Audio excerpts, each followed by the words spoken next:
বীরভূম জেলার তৃণমূল কংগ্রেস ভবন বোলপুরে সাংবাদিকদের মুখোমুখি অনুব্রত মণ্ডল।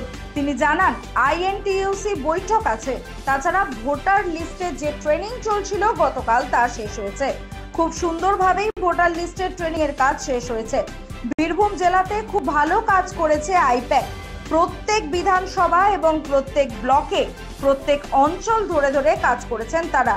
এছাড়াও ন্যাশনাল ডিফেন্স একাডেমি দেশের প্রথম স্থান অর্জনকারী ইমন ঘোষকে অভিনন্দন জানান অনুব্রত মণ্ডল।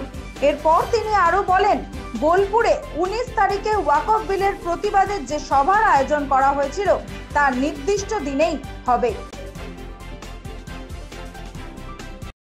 উপরে আর আমাদের এখানে যে প্রেসটা হয়েছে, আমাদের বিয়ালরও বসে রয়েছে, আমাদের জেলার এক নম্বর বিয়ালর সে হচ্ছে দীপক রায়, তিনি আছেন।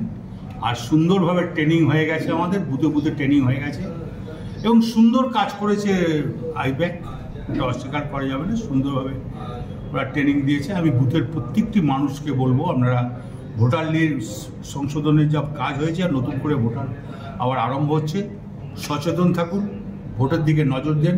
এবং বিয়ালর দীপক রায়কে বলবো, তুমি সবসময় ডিএম অফিসে যোগাযোগ রাখবে, বোলপুর এসডি অফিসে যোগাযোগ রাখবে, সিউড়ি এসডি অফিসে যোগাযোগ রাখবে, রামপুরহাট এসডিপি অফিসে যোগাযোগ রাখবে। এটা ওর কাজ। আর আমাদের বুথ কর্মীদের বলবো, যারা বিয়ালরা আছেন তারা সবসময় কোনো প্রবলেমে পড়লে দীপক রায়কে যেন ফোন করে, তারপরেও যদি না হয় আমাকে সরাসরি যেন আমার কাছে এসে দেখা।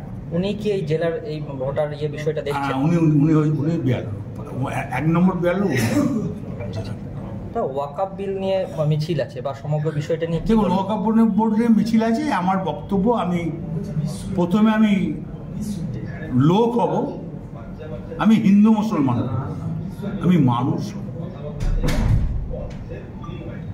মানে মুর্শিদাবাদে গন্ডগোল হলো, মুর্শিদাবাদে কি হয়েছে সেটা মমতা ব্যানার্জি সম্পূর্ণভাবে দেখছে এবং ওয়াকফ নিয়ে মমতা ব্যানার্জি যা দেখছে, এরপর আর কারো কিছু করা উচিত নয়। এই কারণে যেটা মমতা ব্যানার্জি ওদের পাশে আছে।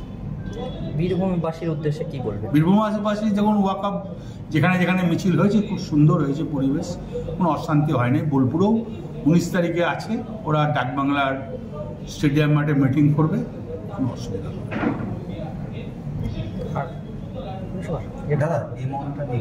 না।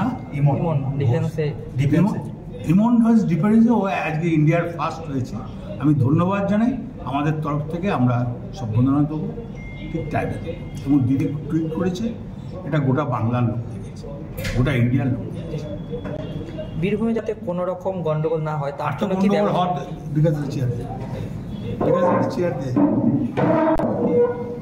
হওয়ার তো কারণ নাই। আমি তো প্রথমেই একটা কথা বলবো, আমরা হিন্দু মুসলমান করব না, আমরা মানুষ। মানে প্রতিবাদ হবে যাতে অশান্তি না। না, প্রতিবাদ ওরা করতেই পারে। ওয়াকফ নিয়ে তো প্রতিবাদ প্রথম মমতা ব্যানার্জি করছে।